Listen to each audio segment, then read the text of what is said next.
Good morning. देखो, कल dispersion, scattering, atmospheric refraction, है ना, ये सब रेले रेले स्कैटरिंग एक्सपेरिमेंट सही बोले। तो अगर देखा जाए ओवरऑल,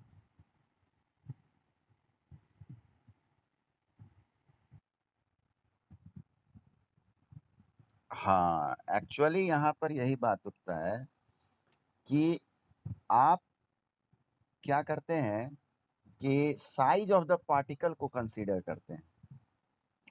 अगर size of the particle is less than the wavelength of the visible light, तो लिखा रहता है ना ऑडिबल रेंज, कान के सुनने की शक्ति, वहां आपको बहुत रटाया जाता है कि 20 हर्ट्ज टू 20,000 हर्ट्ज। वहां भी तो हमारे कान में ये एबिलिटी नहीं है कि अगर फ्रीक्वेंसी 20,000 हर्ट्ज से ज्यादा हो जाता है तो भी वो ऑडिबल नहीं होता है, और 20 हर्ट्ज से कम होता है तो भी ऑडिबल नहीं होता है। सेम यहाँ पर आई की भी एबिलिटी है कि वो भी लगभग हम बोल रहे हैं 400 नैनोमीटर टू 700 नैनोमीटर तक विजिबल होता है। ना उससे ऊपर को देख पाता है अल्ट्रावायलेट वगैरह को, और ना उससे नीचे को देख पाता है। ये तो एबिलिटी हुआ भाई। क्लियर? हेलो, क्या मिला है? आई। आई क्या करता है? विजिबल स्पेक्ट्रम को ऑब्जर्व कर पाता है, और स्किन जो है वो इंफ्रारेड को फील कर पाता है। समझ गए? हमारा स्किन आजकल देखो, ये कोरोना में भी इंफ्रारेड थर्मोमीटर है ना, थर्मल स्क्रीनिंग जो होता है। हेलो, एक बात याद रखो, जहां भी रेडिएशन हुआ, जहां भी रेडिएशन हुआ, रेडिएशन मींस लाइट क्रिएट हुआ, तो वो इलेक्ट्रोमैग्नेटिक वेव है। ठीक है ना? तो यहां पर अगर हम देखें तो रेड का क्या हो रहा है, वेवलेंथ ज्यादा है, कांस्टेंट कहते हैं ये कांस्टेंट फैक्टर है, स्कैटरिंग कांस्टेंट कह दो इसको। समझ गए? Scattering constant. हाँ बोलो। बड़े फिजिसिस्ट कहलाते हैं भी। वो देखो क्या कहे कि कॉनकेव मिरर, एक हम चूंकि बात की हो तो हम बोलना चाहेंगे कि फोकस पे अगर ऑब्जेक्ट को रखा जाए तो इमेज कहाँ बनेगा? इन्फिनिटी पे। अब जरा से कि ये हम क्यों कहें कि इमेज रियल बन रहा है? पैरेलल अगर इधर जा रहा है तो इधर भी तो जा रहा है ना? तो इमेज इधर बन सकता है तो इधर भी बन सकता है। हो सके तो आज हम उनके बुक का एक ये देंगे क्लिपिंग। अब बताओ, बाय द वे, अंत में वो कहें कि कन्वीनियंट के लिए हम लोग यहाँ पर रियल मान लेते हैं, लेकिन ऐसी बात नहीं है।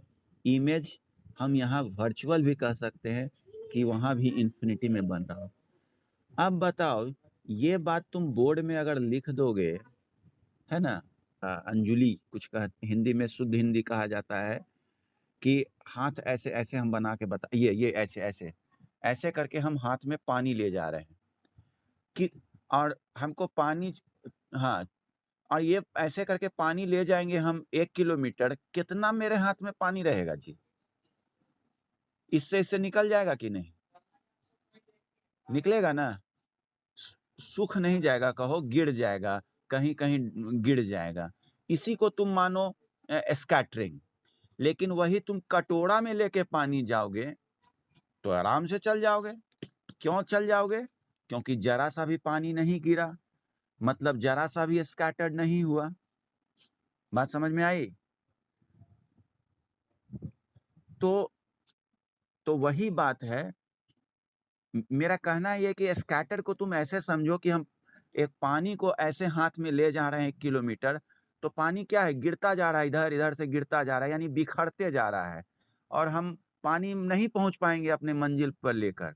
लेकिन वही हम कटोरा में पानी ले जाएँगे, तो वो पानी नहीं गिरेगा यानी नहीं बिखरेगा। इसका मतलब हम आसानी से मंजिल की ओर पहुँच जाएँगे पानी लेकर। सेम वही रेड का है, कि रेड जो है कम बिखरेगा तो अपनी मंजिल पहुँच जाएगा। लेकिन ब्लू ये सब जो है क्या है, ज़्यादा बिखर जा रहा है बाकी कलर, इसलिए नहीं पहुँच पा रहा है। समझ गए? अब तो कुछ प्रैक्टिकल टाइप का समझ में the size of the particle जो होगा, साइज़ जो होगा पार्टिकल का, वो लेस दैन साइज़ ऑफ बोलो विज़ि हाँ, हाँ, size of wavelength wavelength of visible light. पहला तो ये। अब इसमें जो वाल्टर लेविन का नहीं बात किया, तो हाँ, सल्फ हाइपो कहते हैं उसको, गया। हाँ, और इसमें सल्फ्यूरिक एसिड डाल दिया जाता है, जिसके कारण क्या होता है कि सल्फर का पार्टिकल जो होता है ना, वो सस्पेंड कर जाता है इसमें, सल्फर का पार्टिकल, ठीक है?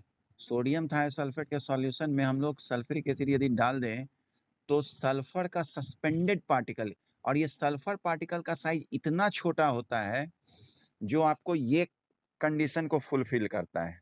Less than wavelength less than size of wavelength of visible light, ठीक? अब क्या होता है कि जैसे हाँ, अब जैसे ही लाइट हाँ, हाँ, हाँ। अब जैसे ही लाइट यहाँ से क्रॉस करेगा, क्या होता है, ये पूरा सॉल्यूशन ब्लू अपीयर होता है। समझ गए? ब्लू। क्यों ब्लू अपीयर हो गया? क्योंकि जब ये लाइट जा रहा है, तो सबसे कम जिसका वेवलेंथ होता है, वो क्या हो जाएगा? स्कैटर कर जाएगा, ठीक? तो सबसे कम वेवलेंथ किसका हुआ?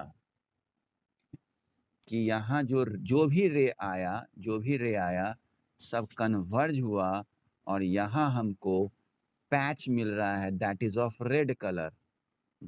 Red colour. तो यहाँ तुमको समझ में आ गया होगा कि यहाँ इस सोर्स से इस पॉइंट की दूरी बहुत ज़्यादा हो गई, तो सारा लाइट बिखर गया, जिसमें ब्लू तो दिख ही रहा है कि बिखर ही गया, है ना? ब्लू बिखरा तो इंडिगो भी बिखरा, वायलेट भी बिखरा, तो फाइनली कौन पहुँचा? रेड।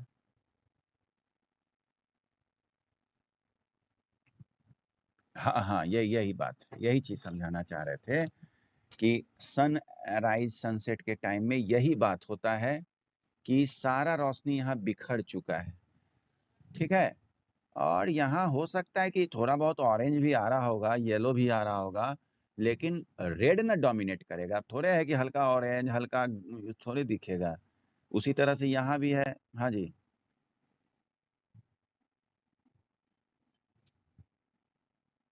हाँ, तो वो तो हाँ, हाँ। हाँ, वो तो होगा ही, वो तो होगा ही। लेकिन हम बोले ना फाइनली डोमिनेट तो करेगा ये क्या कहते हैं, रेड। तो चलो ठीक है।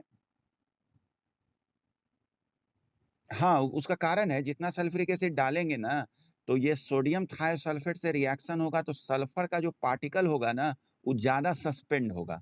तो जितना ज़्यादा पार्टिकल वहाँ यहाँ पर आएगा, उतना ही ना स्कैटरिंग होगा। आजा आजान हाँ, तो ठीक है। तो बड़ी अच्छी बात है कि व्हाट हाँ, बोलो?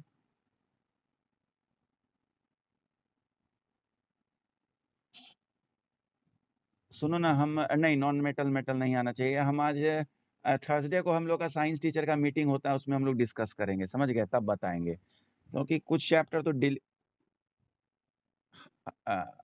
मे बी तो अच्छा है ऋषभ, देखो तुम्हारा हमको ये बात बहुत अच्छा लगता है, और भी जो स्टूडेंट्स हैं जो बाकी जगह भी देख रहे हैं यूट्यूब वगैरह, लेकिन क्लास अटेंड कर रहे हैं, तो बहुत अच्छा बात है। इससे क्या होता है ना कि तुम भी कुछ चीज़ लाए, हमसे पूछे, तो हम भी बताएँ, है ना? या हम नहीं भी बता पाएँ तो हम भी